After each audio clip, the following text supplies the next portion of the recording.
A paz do Senhor, meus irmãos, 4 de agosto de 2022. Para nós é uma satisfação muito grande poder estar com cada um dos irmãos. Aqueles que já estão conosco, aqueles que estarão chegando, para estar assistindo esta aula conosco e também os irmãos que vão estar assistindo esta aula depois pelo nosso Instagram CETADB e também pelo nosso canal no YouTube, também CETADB. O pastor Eduardo Sena está conosco, a paz do Senhor. Também o Gessé Ribeiro, a paz do Senhor. Deus abençoe a cada um dos irmãos e irmãs. Está aí o André Cavalcante, também seja muito bem-vindo, em nome de Jesus. Eu quero ler com os irmãos o texto bíblico do Evangelho, conforme o registro de Mateus, capítulo 3 e versículo de número 11. O texto bíblico diz assim, E eu, em verdade, vos batizo com água para o arrependimento. Mas aquele que vem após mim é mais poderoso do que eu. Não sou digno de levar as suas sandálias. Ele vos batizará com o Espírito Santo e com fogo. Esta é a palavra do Evangelho que Jesus escreveu, no Evangelho de Jesus, conforme escreveu Mateus. E eu li exatamente esse texto, de Mateus capítulo 3, versículo 11, para podermos embasar a primeira questão que nós temos aqui para tratarmos no dia de hoje. Pastor Paulo, seja bem-vindo, Deus abençoe. Deixa eu ver quem mais que já entrou aqui. Franciane Monteiro, a paz do Senhor. Pastor Paulo Lima, Deus abençoe os irmãos. Pois bem, os irmãos estão chegando. Cássio Eduardo Castro, a paz do Senhor. Pastor Ciro Sanches e Borde, já está conosco, paz do Senhor. Tudo bem, meu pastor? Pastor Ciro Borde também está presente. Maravilha. Eu. Estamos prontos aí para mais uma rodada de perguntas, Maravilha. Essa é a de número 123. Que bem. Vamos avançando. Está aí o Igor de Belém do Pará. Seja bem-vindo. Ivan Pereira também, a paz do Senhor. Deus abençoe. O Matheus Souza sempre está conosco. Paz do Senhor. Deus abençoe. Eli Correia. Paz do Senhor, Deus abençoe grandemente aí os nossos amados irmãos. Meu pastor, vamos dar início aqui então, porque a pauta é extensa. Vamos lá. Anderson Pereira pergunta o seguinte, qual o entendimento do batismo com fogo em Mateus? Eu li o texto de Mateus, capítulo 3, e o versículo 11, justamente para que a gente possa já embasar essa primeira questão que nós temos aqui. Os nossos irmãos de Rondônia estão conosco. Já deu uma saudação aqui o Tiago, lá de Porto Velho, Deus abençoe. O Júlio também de Recife, Pernambuco, glória a Deus. Alex Ornelas Borges, sejam bem-vindos. Pastor Ciro, com a palavra. Batismo com fogo em Mateus. Isso aí. Eu tenho visto algumas pessoas defendendo, o batismo com fogo de maneira separada do batismo no Espírito Santo.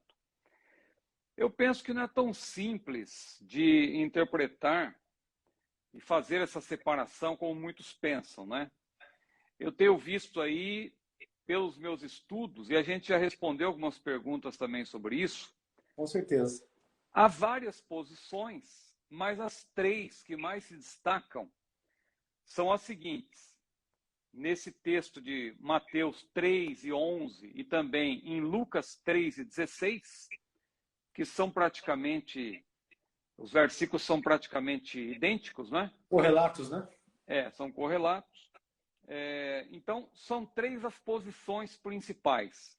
João Batista, a primeira, João Batista estaria oferecendo para aqueles que ouviam a sua pregação 2 batismos, no plano espiritual, claro, porque ele já estava batizando em água, mas além de batizar em água, ele estava oferecendo mais 2 batismos. O batismo no Espírito, que seria a salvação, segundo essa tese, e o batismo no fogo, que seria a condenação. Como que estivesse dizendo, olha, ou vocês recebem o batismo de salvação, que é o batismo no Espírito, ou vocês vão receber o batismo da condenação, que é o batismo no fogo. Então, essa é uma ideia. Outra ideia defendida, essa já por pentecostais e carismáticos, é de que João Batista estaria oferecendo também 2 batismos, só que o batismo no Espírito seria o revestimento de poder e o batismo no fogo seria o batismo da condenação. Há pentecostais que defendem essa posição, que João estaria falando de 2 batismos. O revestimento de poder, que é o batismo no Espírito, e o batismo de condenação, de juízo, que seria equivalente ao inferno, né? Batismo no fogo do inferno, no caso. Porque no próprio contexto, João Batista fala desse fogo, o fogo da condenação. E existe uma a terceira posição, que é a que nós defendemos. Eu já tenho defendido aqui, vou repetir, mas tentando acrescentar alguma coisa nova aí para ajudar no embasamento dessa posição. Qual é a nossa posição, então? João Batista estaria oferecendo, estaria propondo para aqueles que crescem um único batismo. O batismo no Espírito Santo e fogo. Ou com o Espírito Santo e com fogo.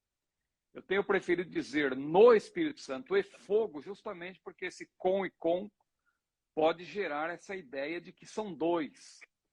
Mas a construção frasal, a gente pode até ler. Aqui eu separei para ler no grego, só essa frase. No grego diz assim, ó, autós rimas baptissei em pneumati rágio kai piri, né? Então, palavra por palavra, para quem não tem familiaridade com a leitura do grego, autós é ele. João está se referindo a Jesus. Então, autós, ele, rimas, vos, baptissei, batizará. Em, essa preposição no grego pode ser tanto com o, como no. Por isso que a gente chama o batismo no Espírito Santo ou com o Espírito Santo. Então, a preposição no grego é em, que pode significar no ou com o, né? Pneumati é espírito, aqui no caso, né? Uma referência ao espírito. Pneumati, espírito. Aí, rágio, né? Claramente santo. Então, pneumati, rágio, Espírito Santo. Kai, presta atenção, kai significa e.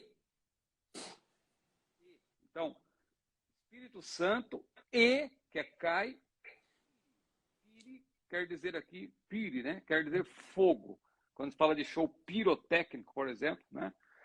Então, veja, piri tem a ver com fogo. Então, o texto diz claramente, batismo no Espírito Santo e fogo, uma coisa só. Tanto em Mateus 11, 3 e 11, como em Lucas 3, 16. Claro que se você fizer um estudo aí, né, da crítica textual, você vai perceber que dos quase 6.000 manuscritos disponíveis do Novo Testamento, 20% apenas apresenta com fogo. A maioria dos manuscritos apresenta apenas batismo no Espírito Santo em Mateus 3 e 11. Agora, em Lucas 3 e 16, 100% praticamente dos manuscritos tem o complemento e fogo, caipiri, né? Então, é uma expressão, sobretudo, lucana, né? Então, alguns defendem que os copistas que adicionaram posteriormente em Mateus, mas está em Lucas. Então, se alguém questionar, está ou não em Mateus, em Lucas está, em praticamente 100% dos manuscritos. Então, já é o suficiente para nós crermos que existe esse complemento, e fogo, né? Agora, é interessante que você não encontra no Novo Testamento somente batismo em fogo, isoladamente. Você só vai encontrar em conexão com o Espírito. O contrário acontece. Você, em Atos 1 e 5, você encontra batismo no Espírito Santo, ou com o Espírito Santo, e não aparece o complemento fogo. Mas você não vai encontrar em nenhum lugar batismo no fogo, ou batismo de fogo, ou batismo da condenação. Você só tem aí, E porque João Batista estava contrastando claramente água e fogo, porque ele disse: eu vos batizo com água, o meu batismo é com água, o meu batismo é para arrependimento, o meu batismo é literal, é na água mesmo. Agora, após mim, vem outro que é mais poderoso do que eu, é outro batista, né? Jesus também é batista, só que o batismo dele é diferente, porque batismo significa aquele que batiza, o batizador. Só que João batizava em água. E ele disse: olha, eu vos batizo com água para arrependimento. Mas vem outro após mim, que é mais poderoso do que eu, e eu não sou digno de, abaixando-me, desatar as correias das suas sandálias. Ele, como nós vimos aqui no grego, ele vos batizará no Espírito Santo e fogo, uma coisa só. Agora, irmão Ciro, como que o irmão defende que é uma coisa só, se o próprio contexto fala de fogo de juízo? Bom, a primeira coisa a considerar é que essas perguntas são recorrentes, mas é importante observar que João Batista era um profeta, já vivendo no tempo neotestamentário, mas um profeta ainda nos moldes do Antigo Testamento. Nós já explicamos aqui em outras ocasiões que João Batista é o último profeta do Antigo Testamento. O último profeta da escrita é Malaquias. Só que João Batista é o último profeta de fato. Ele vive no Novo Testamento, mas ele faz a transição entre o Antigo e o Novo. Ele é o precursor de Cristo. E Cristo é aquele que inaugurou, por assim dizer, a dispensação da graça. Porque a lei foi dada a Moisés, a graça e a verdade vieram por Jesus Cristo. E Jesus falou que os profetas e a lei duraram até João. Ou seja, João é o último profeta nos moldes veterotestamentários. João Batista, é interessante que ele, como profeta nos moldes do Antigo Testamento, ele faz justamente o que os profetas faziam. Os profetas não distinguiam a primeira e a segunda vinda. Hoje nós sabemos que Jesus veio a primeira vez, e como diz lá Hebreus 9:28, ele aparecerá a segunda vez aos que o esperam para a salvação, ou seja, para a glorificação. Salvação no sentido de glorificação. Agora, os profetas, eles não tinham esse discernimento. Embora falassem da parte do Espírito Santo, eles profetizavam sobre as duas vindas como se fosse um evento só. É só você ler Isaías 61, você vê Isaías falando do ano aceitável do Senhor, aí depois ele fala tomando vingança. Jesus não veio para tomar vingança. Isso é na segunda vinda. Zacarias também no capítulo 9, ele fala de Jesus entrando ali montado num jumentinho em Jerusalém, e depois ele já começa a falar do juízo e tal, que só vai acontecer na segunda vinda. Da mesma forma, João Batista, ele entremeia, faz aí ele vai falando de bênçãos e juízos, bênçãos e juízos. Agora, quando ele fala da promessa do revestimento de poder, embora ele fale de fogo, não tem como você dissociar esse fogo da expressão, porque tem aí a ligação, Espírito Santo e fogo, batismo no Espírito Santo e fogo. Outra coisa importante é que o batismo, eu já tenho explicado isso aqui, é bom só repetir rapidamente. Qual é o conceito de batismo, de maneira geral? Sem falar de batismo em água ou batismo no plano espiritual, eu tenho dito aqui que o conceito sempre é relacionado com uma transição. Tem a ver com uma transição. Ou seja, você passa de um estágio para outro estágio. É uma transição. Então, por exemplo, se a gente fosse citar aqui casos figurativamente, como aparece, né, nos textos sagrados. Por exemplo, Noé.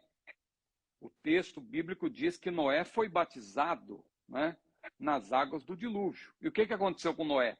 Ele passa pelo dilúvio e sai do outro lado para recomeçar, para um recomeço, para uma nova vida.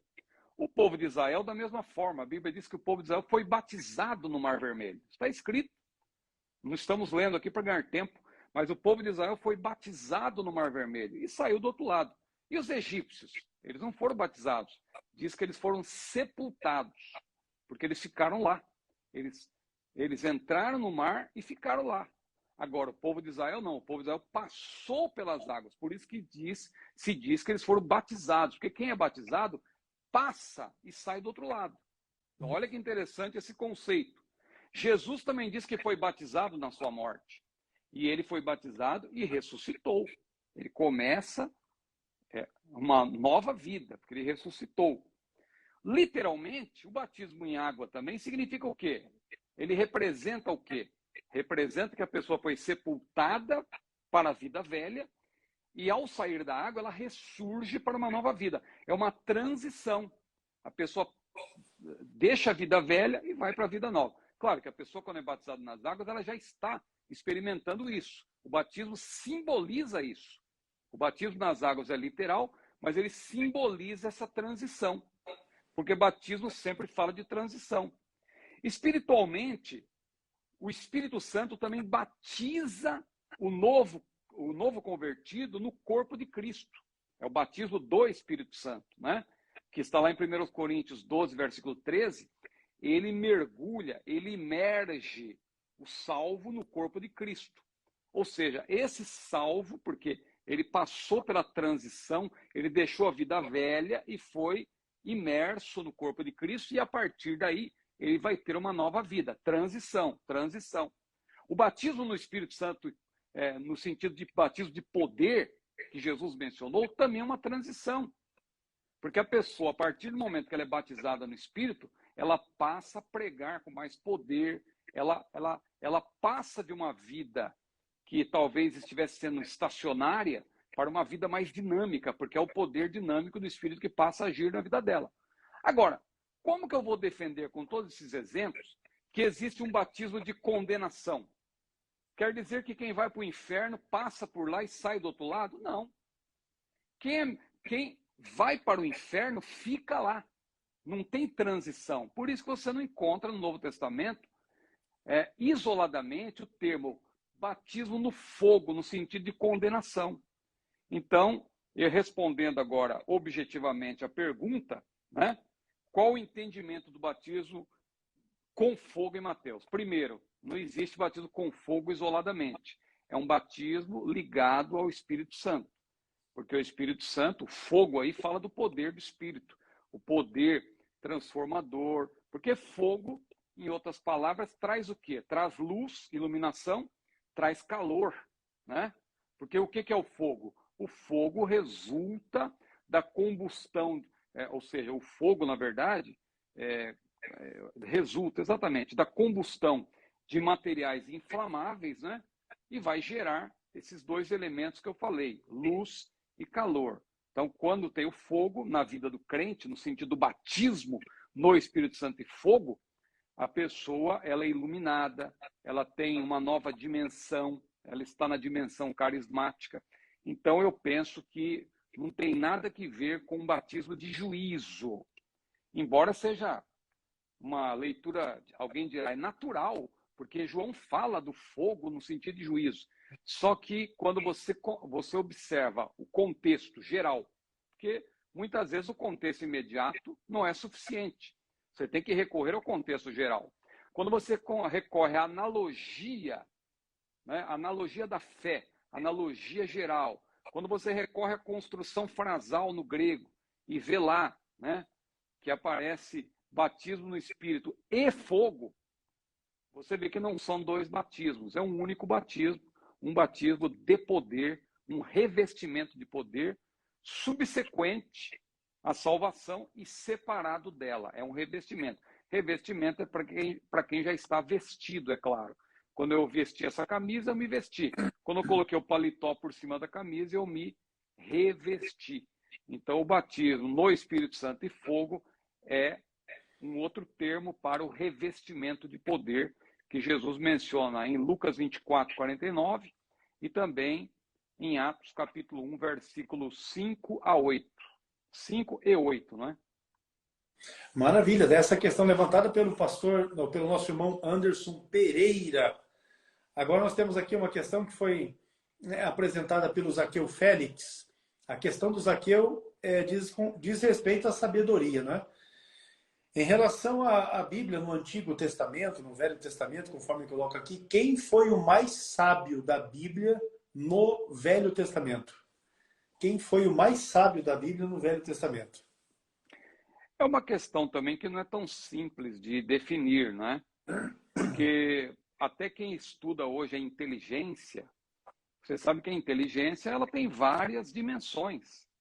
Você tem a inteligência, por exemplo, espacial, tem a inteligência emocional. Então, algumas pessoas se destacam, às vezes, num tipo de inteligência, mas em outras não. E quando a gente olha para o Antigo Testamento, a gente vê isso também. Eu estava aqui pensando, buscando na minha mente alguns personagens, e se fôssemos olhar em ordem cronológica, por exemplo, Jó, que dizem que é o servo de Deus mais antigo, né, depois de Adão. Isso aí há controvérsia, né? Mas vamos supor que sim. O caso de Jó, ele era um homem muito sábio, um homem muito inteligente, tinha sabedoria e tinha conhecimento. Ele passou pela provação, né? Tanto que hoje, quando se quer falar de paciência, fala-se da paciência de Jó, né? Ele não amaldiçoou a Deus, como a sua esposa sugeriu que ele fizesse. Então, sem dúvida, Jó, não é por acaso que ele é mencionado, ele é apresentado como um homem sábio, porque ele foi muito sábio. Outro caso, Abraão, o chamado de pai da fé, ele aprendeu a sabedoria vivendo fatos marcantes, né? Como a saída da Caldeia, e ali também teve aquela prova com Deus, né? Que foi desafiado a sacrificar o próprio filho, mas claro que Deus estava provando. José do Egito, veja o caso de José do Egito, outro patriarca, a sabedoria daquele homem, ele foi governador do Egito, Zafenate Paneia, não é? Abaixo de Faraó, era ele que coordenava tudo ali, e ele soube administrar ali no Egito. Então, também uma grande inteligência tinha aquele homem. Veja o caso de Moisés como legislador, também um homem muito inteligente. 40 anos no Egito, 40 anos aprendendo no Egito, depois 40 anos de aprendizado no deserto. Pense na sabedoria desse homem. Josué, alguém dirá, não, Josué era um homem de guerra, mas ele tinha uma grande inteligência também no campo do relacionamento, né, interpessoal, também táticas de guerra e assim por diante. Então, Débora, a juíza, para citar um exemplo feminino, que a Bíblia também fala de mulheres que se notabilizaram, veja o caso de Débora, uma juíza. Samuel, que era profeta, foi o último juiz de Israel, sacerdote. Davi, o que falar do rei Davi? Salomão, então, que sempre é tomado como exemplo, porque ele pediu sabedoria a Deus. Então, sem dúvida nenhuma. E Daniel, para citar um exemplo dos profetas, é uma das personagens mais admiradas da Bíblia, e os motivos para isso são muitos. A sua fé, a sua coragem, a sua determinação, etc. Então, respondendo à pergunta do nosso irmão, quem foi o mais sábio da Bíblia no Antigo Testamento, eu tenho dificuldade para definir um. Eu cito esses aqui apenas como exemplos, poderia citar tantos outros. Mas, sem dúvida, Salomão é considerado aí o modelo porque ele pediu sabedoria a Deus. Ele pediu, né? E Deus lhe deu sabedoria. Se bem que ele depois acabou se desviando, as mulheres estranhas corromperam seu coração. Então, ele acabou não sendo tão sábio, ou não soube usar tão bem a sabedoria que Deus lhe deu. Então, isso aí é bem questionável, né? Eu lanço esses exemplos aí. O irmão estudando a Bíblia, talvez ele chegue aí em um personagem. Só é questão de gosto particular também, né? Existem aqueles personagens que a gente gosta mais de uns do que de outros. Então, eu, por exemplo, gosto muito de Daniel, falando dos profetas, gosto muito de José, que é um tipo de Cristo. Então, você tem muitos exemplos aí. Mas eu não vou aqui determinar, vou dizer quem é. Né? Maravilha, tá ótimo. Claro que muitos gostariam de saber quem é o Pelé, né? Aqui é bastante complicado. Mas quando se fala de sabedoria, sempre vem em primeiro o nome de Salomão, justamente porque pediu sabedoria e Deus deu sabedoria para ele. Enfim, porém é importante destacar que a sabedoria tamanha que tinha não foi suficiente para livrar ele das bobagens que fez, né? Pois é. É isso aí. Faltou, tinha muita sabedoria e faltou vigilância. Um dia desse, ainda dando um estudo para os pastores lá onde eu estive, e eu não vou mencionar aqui onde foi, mas onde eu estive, dando estudo para os obreiros, eu falei disso. Todas as vezes que Jesus falou a respeito de oração e vigilância, ele sempre colocou a vigilância em primeiro lugar, né? Vigiar e orar. Pois é. E para o Salomão faltou justamente a vigilância, tinha muita sabedoria. Assim como tem muita gente muito sábia hoje em dia, né? Mas, infelizmente, não vigia e aí as coisas arruinam. Pois É, bem, meu pastor. Sim, pode falar. Pode falar. e a Bíblia, no Novo Testamento, manda-nos pedir sabedoria, né? Se alguém, Tiago falou, se alguém tem falta de sabedoria, peça a Deus, que a todos dá liberalmente, e não lance em rosto, e ser-lhe-á dada. É importante você ter sabedoria. E não confunda sabedoria com conhecimento. Conhecimento é aquilo que você acumula através do estudo, pela iluminação do Espírito Santo, mas é aquilo que você acumula. Você vai aprendendo, o seu aprendizado, o estudo acadêmico, o estudo fora da academia também, porque todos nós temos que ser autodidatas para aprender mesmo. Não basta só você estudar na academia, tem que continuar estudando pela vida toda. Aliás, a vida acadêmica continua, mesmo em casa, mesmo fora da universidade, a sua vida acadêmica continua. Isso é conhecimento que você vai acumulando. Agora, sabedoria é a habilidade que você tem para utilizar esse conhecimento, empregá-lo corretamente. Saber como se conduzir também tem a ver com inteligência emocional. Então, isso falta muita gente. E alguém tem, mas a terrena, que é limitada. Agora, Deus quer dar a sabedoria do alto, que é uma sabedoria que Deus deu a Salomão e também pode nos dar, se nós buscarmos, não é? Com certeza. Com certeza. Vamos lá, então. O nosso irmão aqui, eu acho que o nome dele é James Vieiras. Ele fez uma pergunta interessante. Deus ama os anjos caídos? É uma pergunta interessante, porque hoje em dia nós temos alguns pregadores que andam dando muito destaque para o ódio de Deus, né? Como se Deus odiasse. Deus odeia. Deus odeia tanto o pecado quanto o pecador. Eu sinceramente não vejo na Bíblia essa ênfase para o ódio de Deus. A Bíblia fala que Deus aborrece o pecado, Deus aborrece também o pecador, mas tem que entender o sentido disso no contexto. Porque aborrecer também no hebraico, né, como um hebraísmo, também fala de amar menos, né, em relação a outro. Por exemplo, quando Deus diz amei a Jacó, É aborreci como não ter Esaú. a preferência, né? Exatamente. Deus preferiu Jacó a Esaú. Não é que Deus odiou e teve ódio, assim, no sentido, como se fosse comparável ao nosso ódio, né? O ódio que o ser humano sente. Deus não é um sádico justiceiro. Quando Deus condena o pecador e pune o pecador, ele não faz isso com ódio justiceiro, como se fosse uma vingança comparável à nossa. O termo vingança existe aplicado a Deus, mas tem ligação com a sua justiça. Deus é santo e justo.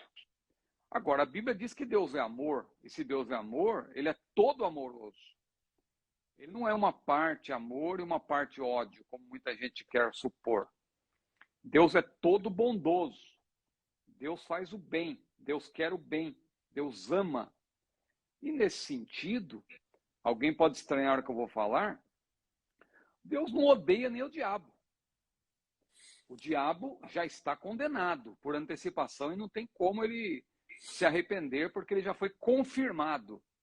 A gente já falou aqui dos anjos, o caso deles, eles já foram confirmados. Aqueles que se rebelaram contra Deus, eles tiveram uma oportunidade de usar o livre-arbítrio que Deus lhes deu e eles usaram para o mal e eles foram confirmados como anjos caídos, como Satanás.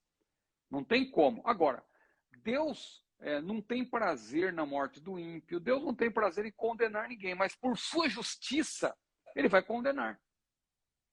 Mas não é que Deus é um sádico justiceiro. Aí, entrando na pergunta do nosso irmão, Deus ama os anjos caídos? Eu digo que Deus é amor. 1 João 4 é claro, diz que Deus é amor. Deus é amor. Então, se Deus é amor, nele não existe espaço para o ódio. Não pode odiar. Deus não tem esse sentimento. Deus ama. Ah, mas então se Deus ama, por que ele vai lançar ao inferno? Porque ele não fez seres autômatos. Ele fez seres livres. E esses seres livres escolheram. Deus não fez robôs. Porque um robô seria programado e aí já não existiria amor. Né? Porque o amor só existe por quê? Porque existe liberdade para demonstrar esse sentimento. Não existe amor autômato, amor programado. Né? O amor, ele é um sentimento, é uma escolha que a pessoa faz. Amar alguém livremente, porque nós somos seres morais e somos seres livres. Se nós não fôssemos seres livres, então não tem sentido Deus falar que nós devemos amá-lo, porque veja bem, se nós fôssemos programados para amá-lo, isso já não é mais amor, porque o amor ele é voluntário, o amor envolve renúncia, o amor envolve sacrifício, isso é amor. Por isso Deus nos ama. Agora, Deus não odeia, Deus não tem esse sentimento de ódio. Né? Deus abomina o pecado, Deus odeia nesse sentido o pecado. Mas não é que Deus odeia o pecador, Deus odeia qualquer pessoa e quer lançá-la no inferno por um prazer, por um sadismo. Não. Deus condena ao inferno pela sua justiça. E pela justiça, não adianta a pessoa querer... Muita gente às vezes entra por outro caminho. Então, já que é assim, até o diabo vai ser perdoado. Não, porque já foi confirmado, né, como nós falamos. Então, eu respondo dessa maneira, que Deus não é um sádico justiceiro, Deus não odeia ninguém, mas por sua justiça, ele vai, claro, condenar todos aqueles que se rebelam contra ele e permanecem nessa rebelião, que é o caso dos anjos caídos, que eles foram confirmados como tais, e também o caso dos pecadores que não se arrependerem. Eles vão também ser confirmados como pecadores, e a Bíblia diz, ao homem está ordenado morrer uma vez, vindo depois disso o juízo. Aqueles que não crerem em Jesus para a salvação, porque Deus amou o mundo de tal maneira que deu o seu Filho unigênito para que todo aquele que nele crê não pereça, mas tenha a vida eterna. Aqueles que rejeitarem esse maravilhoso plano vão ser, ao fim e ao cabo, condenados. Maravilha, pastor. No mesmo segmento aí angelical, né? No mesmo segmento angelical, inclusive o mesmo irmão, o James Vieiras, ele pergunta assim, os anjos de hoje têm a mesma função de quando foram criados? Bom, os anjos de Deus, aqueles que guardaram o seu principado, como diz a Bíblia, aqueles que não se desviaram, eles mantêm a mesma posição. Eles estão a serviço de Deus. São espíritos ministradores enviados em favor daqueles que vão herdar a salvação. E há categorias angelicais. A Bíblia fala do arcanjo Miguel, a Bíblia fala de querubins, a Bíblia fala de serafins, a Bíblia fala dos anjos de maneira geral. Eles mantêm os anjos santos, os anjos eleitos, como diz a Bíblia, que são chamados de eleitos, inclusive, porque foram confirmados, eles mantiveram a sua posição e foram confirmados, eles exercem a mesma função. Agora, 1/3 da população angelical, a terça parte, se rebelou juntamente com Satanás. Então, essa parte, essa terça parte dos anjos, não cumpre, claro, não desempenha a mesma função, porque eles estão agora a serviço de Satanás e são inimigos de Deus. Maravilha, então tá resolvidas as questões angelicais aí que o nosso irmão James Vieiras encaminhou para os irmãos, né? Encaminhou para a gente aqui. Só para informar, as perguntas que estão sendo feitas hoje aqui, elas são registradas para que nas lives vindouras, né, elas também sejam respondidas de acordo com a sequência que elas vão chegando. Vamos lá então. A Ruth pergunta o seguinte: existe embasamento bíblico para a existência de dinossauros? Bom, o termo dinossauro é um termo novo, assim, novo na história, né? Porque ele surgiu ali, creio que foi no século 17 ou 18. O termo dinossauro significa lagarto, lagarto terrível, que é o nome que foi dado para animais de grande porte que foram descobertos, foram identificados mediante pedaços de ossos que foram sendo encontrados, fósseis. Então, cunhou-se esse termo dinossauro. Também, a partir daí, começaram a surgir ideias fantasiosas. E também, a partir daí, houve uma correlação com a teoria da evolução. Então, a gente tem que ter um cuidado muito grande com as informações que há sobre dinossauros. Quando a gente visita museus, por exemplo, quem visita aquele museu lá em Nova York, né? Aquele museu que tem aquele esqueleto enorme, que é uma montagem, né? Bom que se diga. Aquilo ali, quem olha assim pode pensar, olha, o esqueleto completo. Não, aquilo é uma montagem a partir de ossos que foram encontrados e os cientistas eles tiveram a suposição de que poderiam construir ali aquele esqueleto daquela forma. Não é que seja rigorosamente daquele tamanho, porque também quem estuda um pouco sobre a paleontologia sabe que às vezes você, dependendo do tipo de material que é encontrado, você não tem como separar às vezes o que é osso, o que não é osso, o que se formou ali junto com o osso, às vezes não dá para você separar, parece que é uma peça só, e aquilo às vezes não corresponde exatamente ao que era originalmente. Os animais de pequeno porte não tem muita dificuldade, porque muitos deles são similares até o que nós temos hoje em dia. Alguns deles são similares. E então o problema são com os animais de grande porte. Existe base bíblica, embasamento bíblico para isso? Bom, a Bíblia não embasa essa ideia de milhões e milhões de anos. Aí você tem que forçar a Bíblia. Muitos querem fazer uma correlação, né, porque se diz o quê? Os paleontólogos têm afirmado o quê? Que durante 160 milhões de anos, os dinossauros habitaram a Terra e foram extintos há 66 milhões de anos. Como você chega nessa data? A própria ciência aí não é dogmática quanto a isso. Claro que muita gente considera dogmas, né? Considera como dogmas, mas a própria ciência usa termos como, olha, possivelmente, supõe-se, porque eles não têm aquela certeza exata. Então, nada se sabe de concreto acerca do desaparecimento dos dinossauros. Na Bíblia, o que a gente encontra? A gente pode ler alguma coisa aqui a respeito dos animais de grande porte, que não recebe o nome dinossauro. É capaz que alguém hoje queira lançar aí uma versão forçando a barra, como se diz, porque infelizmente tem pessoas que não respeitam o texto bíblico e fazem aí versões a bel prazer. Como tem uma versão, que eu não vou citar aqui para não falar mal da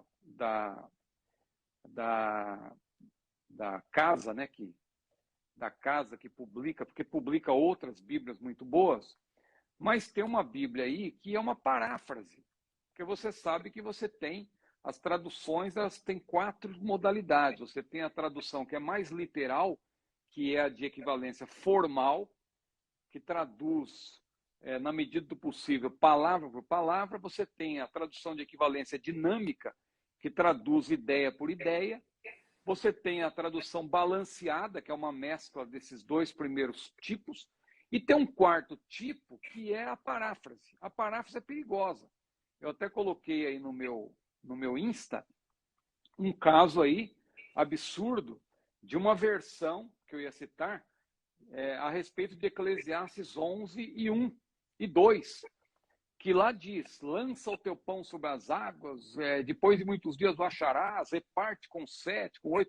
Está falando claramente da generosidade, com a ideia de que se você ajudar o próximo, isso vai voltar para você. Não que você deva fazer isso com segunda intenção, mas vai voltar. A gente que tem experiência, que já viveu um pouco na vida, sabe que isso acontece. Quando você tem a mão aberta para a obra missionária também, quando você ajuda o próximo, Deus te surpreende. Dali a pouco você fala, meu Deus, isso aqui estava tão difícil, aí surge uma oportunidade, Deus abre uma porta, alguém te ajuda, alguém do nada te ajuda. Então, essa ideia de Eclesiastes 11:1. Só que aí tem uma versão que diz assim, olha, emprega o seu dinheiro, transforma o pão em dinheiro. E águas ali, emprega o seu dinheiro em muitos negócios. Diversifique os seus investimentos. Ou seja, já usa aí para a questão da pessoa ganhar mais dinheiro, da pessoa enriquecer. Agora, voltando para os dinossauros, né? Eu estou aqui falando livremente, acabou surgindo essa ideia. Eu quis dizer o seguinte, daqui a pouco... Mas é justamente a aplicação a respeito da Bíblia, né? Vai aparecer uma versão dizendo, aí, olha, os dinossauros, o termo não aparece na Bíblia. Se alguém usar esse termo é para querer fazer uma correlação com a ciência aí, né? Não a ciência verdadeira, mas mais o evolucionismo. Agora, a Bíblia diz, a gente poderia até ler, Gênesis 1:21, se o irmão puder ler, por gentileza, o que diz lá? Gênesis 1:21. Vamos lá, então. E Deus criou as grandes baleias e todo réptil de alma vivente que as águas abundantemente produziram conforme as suas espécies, e toda ave de asas conforme a sua espécie. E viu Deus que era bom. Então, as grandes baleias, né? Isaías 27, versículo 1, fala do Leviatã. O Leviatã que é mencionado também em Jó, ali utilizando-se até uma linguagem poética para descrever a sua força. Aquele animal é um animal que certamente foi extinto, que era um animal de grande porte. A versão atualizada de Almeida usa crocodilo, mas aí já é também você já forçar um pouco, né? Forçar o texto a dizer o que ele não diz, porque ali não é crocodilo a rigor. Assim como também behemoth não é hipopótamo. Já é uma tentativa de querer contextualizar. E a contextualização, às vezes, é perigosa quando você altera o sentido, porque o texto não está falando nem de crocodilo e nem de hipopótamo. Está falando de Leviatã mesmo, que era um animal que existia na época, e do behemoth. Eram os nomes naquela época e tinham características distintas. Eram animais de grande porte, que possivelmente, se alguém encontrar fósseis daqueles animais, vão chamar de dinossauros e vão classificar como tais. E dar os nomes que são dados hoje e vão dar um jeito de dizer que tem milhões e milhões de anos. Só que a Bíblia não mostra isso. A história ali dentro do livro de Jó, Isaías, tal, está dentro dos 6.000 anos, né, que a Bíblia teria, que a humanidade teria a partir de Gênesis. Então é isso.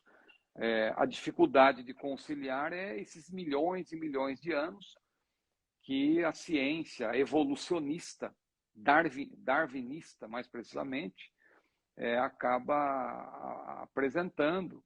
E aí entra na questão da macroevolução, da microevolução. Nós não temos dificuldades para aceitar a microevolução, porque a microevolução ela acontece, né? Quando há cruzamentos de espécies vão surgindo, vão havendo algumas evoluções, isso aí não tem problema. Agora, essa macroevolução que realmente não corresponde, né? Quando diz que o homem é descendente de do macaco, por exemplo, ou é da família do macaco, né? Então, eles tentam conciliar essa questão paleontológica com essa questão evolucionista. Aí eu vejo o perigo. Mas a Bíblia não nega que houve animais de grande porte. Muito bem. Muito bem. Vamos lá, então. Essa foi uma questão levantada por uma irmã que o nickname dela aqui tá difícil de entender, mas é Ruth. Ruth alguma coisa, né? Vivendo o propósito. Vivendo. Vivendo o propósito. Fez a pergunta assim, ó. Jesus sabia que Judas o trairia? Então, a gente tem recebido muitas questões sobre Judas, então, para não me alongar nessa questão, porque sempre vem questões sobre Judas, e a gente acaba, às vezes, fazendo uma abordagem geral sobre Judas. Então, para eu não me alongar, eu vou responder só essa pergunta, especificamente. Jesus sabia que Judas o trairia? Eu vou responder que sim.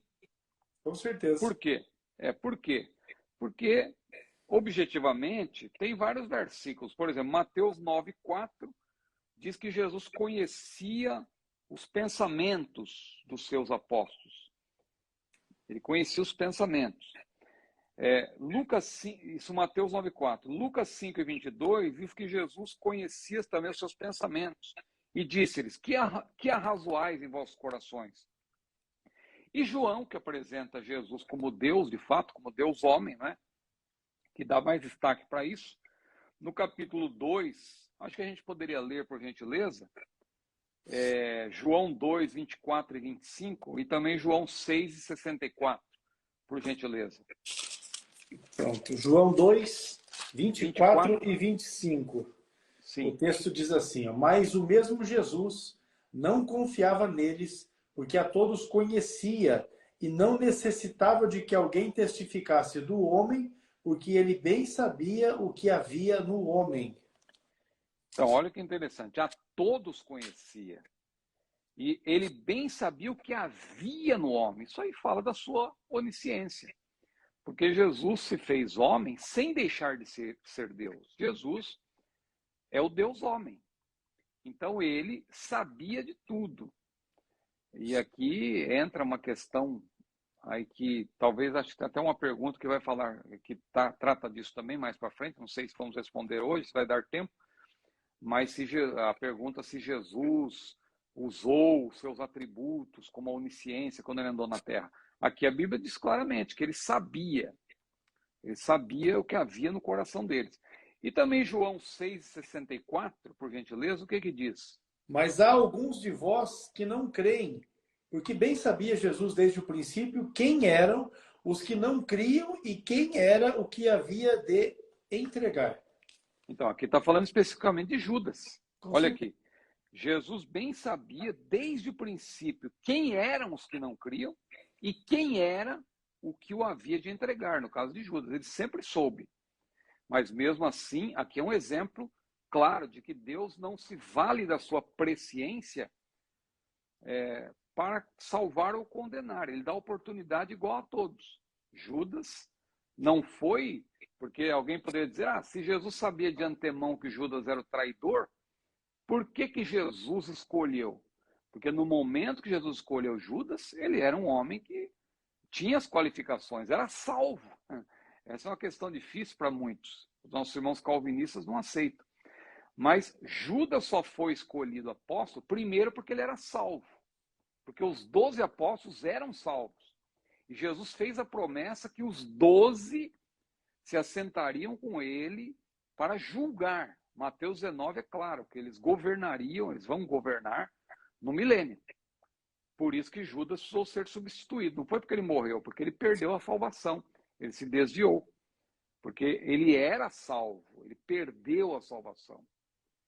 Então, mesmo Jesus sabendo que lá na frente Judas o trairia, mesmo assim, Jesus não se valeu desse conhecimento antecipado, porque Deus sabe o fim antes do começo, para não escolher Judas, porque Judas era salvo.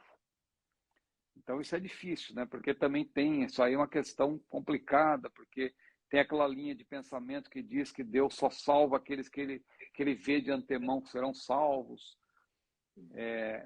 Então isso aí é uma discussão que vai longe ainda, é difícil, mas a gente não tem como negar a realidade do texto bíblico. Os pressupostos são bons, são válidos, desde que eles não contrariem as evidências, né? Então, as evidências estão aí de que Judas Ele teve a oportunidade, ele teve todas as oportunidades até o fim, mas ele acabou indo para o seu próprio lugar. Ir para o próprio lugar, muita gente se confunde, não é que ele foi para o lugar que estava determinado. Ir para o próprio lugar aí é ir para o próprio lugar para o lugar que ele escolheu. Ele foi para o seu próprio lugar, ou seja, o lugar que ele mesmo escolheu. Maravilha. Escolheu bem mal, né? Vamos falar a verdade. Pois é. Escolheu bem mal. Mas vamos prosseguir aqui então, pastor. O Vitor Souza, ele, falando a respeito do ministério profético, ele pergunta qual é a diferença entre o ministério profético e o dom de profecia. Essa é outra pergunta que nós já temos explicado e vale a pena, vale a pena, mais uma vez, acrescentar alguma coisa. A diferença entre ministério profético e dom de profecia. É uma boa pergunta, por quê? Porque tanto o profeta, que tem o ministério de profeta, como também a pessoa que é usada com dom de profecia, são chamadas no Novo Testamento de profetas, né? Mas tem uma diferença enorme entre os dois casos. Por quê? Estamos falando de dois tipos de dom. Estamos falando de dom residente e de dom congregacional, que não é residente. Estamos falando de dom que envolve chamada e dom geral, que está à disposição de toda a congregação pentecostal. Então, são diferentes. Então, dom ministerial é residente. Dom congregacional vem sobre a congregação. Efésios 4:11, quando a Bíblia diz: e Deus deu uns para apóstolos, e outros para profetas, e outros para evangelistas, e outros para pastores e doutores, querendo o aperfeiçoamento dos santos. Ali, quando se menciona profetas, não é o dom de profecia, é o ministério profético, ministério de profeta. Ah, irmão Ciro, mas o irmão não disse aí, em outra resposta, que os profetas duraram até João? Sim, os profetas nos moldes do Antigo Testamento duraram até João Batista. Mas no Novo Testamento, Jesus inaugura, ele próprio foi o primeiro profeta ali, não é? Que inaugurou o ministério profético nos moldes neotestamentários. Então e o profeta, nesse caso, é um pregador da palavra, é um pregador profeta. Como Paulo era um pregador do evangelho, e eu vejo Paulo também como profeta. Ele disse: eu fui constituído pregador, apóstolo, doutor dos gentios. Ele tanto era mestre como era também um pregador. Nesse sentido, ele tinha um ministério profético. Alguém que pregava a palavra e também profetizava, pregando pela palavra. Não é a mesma coisa que o dom de profecia, porque, veja, o ministério de profeta é chamada de Deus. E chamado não é para quem quer, é para quem é chamado. Deus é soberano. Não adianta eu querer ser um pregador profeta ou evangelista, né, que é um outro tipo de pregador. Não adianta eu querer ser se eu não fui chamado para isso. Depende de chamada. Ninguém toma para si esse dom, senão aquele que é chamado, como foi Arão. Filipe, por exemplo, foi um evangelista, chamado por Deus para isso. O próprio Timóteo também, né? Paulo falou: cumpre o teu ministério, faz a obra de um evangelista. É uma chamada específica, assim como o profeta. Então, nem todos são profetas nesse sentido, de ministério de profeta. No caso do profeta, dom congregacional, o que é um dom congregacional? É um dom que vem sobre a congregação pentecostal. Nesse sentido, Paulo não faz distinção sobre questão de chamada ou não. Ele diz: olha, procurai com zelo os melhores dons. Toda a congregação pode buscar dons. Não importa se é homem, se é mulher, não importa. Todos. Está à disposição de todos. Não é um ofício. O dom de profecia não é um ofício. É um dom que você deve buscar. Você deve querer ser usado por Deus com esse dom. Mas não é um dom residente, é congregacional. Se você está à disposição do Espírito Santo, O Espírito Santo reparte particularmente a cada um como quer. Claro que tem pessoas que são usadas com maior frequência, mas não quer dizer que a pessoa possa dizer, olha, agora eu sou profeta e fazer lives, eu sou profeta fulano de tal. Porque esse não é o propósito do dom congregacional, colocar as pessoas ao redor de si. O dom congregacional é para ser usado na congregação mediante a direção do Espírito Santo. Por isso que o Senhor Jesus até repreendeu um pastor que estava ali por causa. Está tendo jogo aí, está complicado.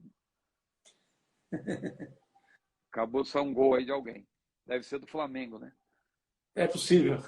É. Então, o que acontece? Esse dom, na verdade, ministerial, é um dom residente. E o dom congregacional, como eu explicava, não é residente. E Jesus repreendeu o pastor da igreja de Tiatira, não é? De uma das 7 igrejas da Ásia, porque ele estava sendo frouxo e permitindo que uma mulher chamada Jezabel, porque ela supostamente era usada pelo dom de profecia, ali ela estava enganando a muitos. E Jesus falou o quê? Tenho contra ti que toleras Jezabel, mulher que se julga profetiza. Se julga profetiza. Por que ela se julgava profetiza? Porque ela tinha o dom ela era usada, ou foi usada algumas vezes com esse dom, e já se ensoberbeceu, achou que ela estava por cima. Então, veja, qual é a diferença? Ministério profético tem a ver com o dom residente de profeta. Está com a pessoa, assim como o pastor, o pastorado, né? É um ministério residente, envolve chamada de Deus. O dom de profecia não, o dom de profecia é um dom congregacional, está à disposição de todos, e não somente, não tem a ver com chamada. A pessoa não é chamada, por isso que ela não deve se auto-intitular profeta. Não é um título. Embora Paulo chame de profeta, aquele que profetiza, mas não é um título ministerial. Porque tem gente que até se rebela contra o pastor, coloca as pessoas em redor de si, fala, eu sou profeta. E começa a fazer reuniões, fazer lives, e às vezes fala até contra o líder, fala contra o pastor. Então, é um desvio do que Deus estabeleceu. Maravilha, meu pastor. Maravilha. Nós vamos ficar por aqui. Eu deixei fixado aqui nos comentários o endereço do site do CETADB para você que deseja estudar teologia através do CETADB, acessar o nosso site, conhecer as opções de curso que nós disponibilizamos ali, além do curso de teologia básico, médio, avançado, que é o bacharel livre em teologia também. Nós lançamos recentemente o curso para a formação de educadores cristãos. É um material direcionado para o preparo de professores para curso de teologia, para a escola bíblica dominical, ensinando dinâmicas, didáticas que possam ser aplicadas a fim de você gerar alunos engajados, alunos avivados. Material esse que foi escrito pelo pastor Márcio Clauber Maia, que é lá de Natal, no Rio Grande do Norte. Nós também temos o curso para a formação de obreiros, já agora, uma edição nova, a capa foi mudada, o conteúdo também passou por revisão e acréscimos, e nós estamos disponibilizando o curso para a formação de obreiros. Você recebe livro, também tem acesso às videoaulas, tanto no curso de formação de educadores cristãos, como também no curso de obreiros. O curso de capelania evangélica, esse material feito pelo pastor Douglas de Almeida Batista, que é o presidente do Conselho de Educação da CGADB e também o presidente da Ordem dos Capelães Evangélicos do Brasil. Uma grande oportunidade para você que quer dar um upgrade no seu currículo, não só ministerial, mas também para a realização de trabalhos sociais em presídios, escolas e também em hospitais. Curso de perguntas escatológicas, esse é material do pastor Ciro Sanches Iborde, onde através de 101 perguntas, por meio das suas respostas, obviamente, o pastor Ciro descortina aqui a doutrina da escatologia bíblica, que é algo que nós estamos propondo, inclusive desde que começou a pandemia, quando nós iniciamos a primeira live, que foi no dia 20 de março de 2020, de lá para cá, muitas perguntas foram feitas, então, em fevereiro, né, de 2021, nós lançamos o curso, que está à disposição de todos e pode ser adquirido também através do site. Este aqui também é o curso para a formação de jovens pentecostais. Esse também é um material escrito pelo pastor Ciro Zibordi e é um curso que está disponível desde 2019 e esse tem direção para a nossa juventude, né? Curso para a formação de jovens pentecostais é uma abordagem para a nossa juventude pentecostal que precisa de instrução. Nós temos insistido de que nós precisamos qualificar a nossa juventude para que eles ocupem as melhores vagas de emprego, as melhores posições, não é? Em departamentos governamentais, né? Nas profissões, enfim, que eles estejam melhores posicionados. Isso vai trazer melhores condições sociais de vida para eles, para suas famílias, e isso também vai proporcionar que crentes verdadeiramente salvos e transformados possam estar também nas melhores posições, e aí me refiro também à questão da política, e me refiro nas questões que envolvem os trabalhos dos mais diversos, né? Médicos, dentistas, advogados, enfim, que os nossos jovens sejam melhores. Nós damos esse direcionamento também. Enfim, estamos sempre à disposição para oferecermos aquilo que nós podemos fazer de melhor para os nossos irmãos, para os nossos alunos. Agora, o pastor Ciro está com a oportunidade para fazer o seu registro, uma vez que já vamos encerrar esta aula de número 123. Quarta-feira próxima, a partir das 22 horas, tem mais. Eu estava aqui acompanhando aqui os comentários aqui. E quero agradecer a todos aí que têm participado, tem sido uma bênção. E que os irmãos tomem tempo com o assunto, né? Não fiquem apenas com essa live. Essa live, toda semana, é um incentivo para que vocês se interessem pelo estudo teológico. O pastor Ercos tem sempre falado do nosso canal, né? Que é o CETADB. Se você entrar no YouTube, você digita lá CETADB, né? Como está aí marcado, né? Pinado. Então você tem aí o site do próprio CETADB, mas no YouTube também, se você digitar CETADB, você encontra o canal. Tem várias mensagens e é importante vocês tomarem tempo com o assunto. E fazerem também os cursos, curso básico, curso médio, curso avançado, os cursos específicos, porque assim você avança. É importante tirar dúvidas aqui, mas o mais importante é você ter um conhecimento amplo de todas as coisas. Então fica aqui minha palavra de gratidão a Deus e ao pastor Ercos, a irmã Eliane, nossa vice-diretora também, pela oportunidade. Que Deus abençoe a todos os nossos funcionários aí em Apucarana, todos os nossos professores e alunos espalhados pelo Brasil e mundo afora, né? Maravilha. Tá joia, meu pastor? Saudação aí para a irmã Luciana, para a irmã Júlia. Deus abençoe a vida de cada um de vocês. Os nossos irmãos e irmãs, não é, que estão conosco aqui até agora, Deus abençoe a vida de vocês. E nós vamos continuar à disposição para servirmos da melhor forma possível. O Senhor abençoe a vida de cada um e quarta-feira próxima nós retornaremos aqui para a nossa aula de número 124. Deus abençoe na paz do Senhor Jesus. Amém.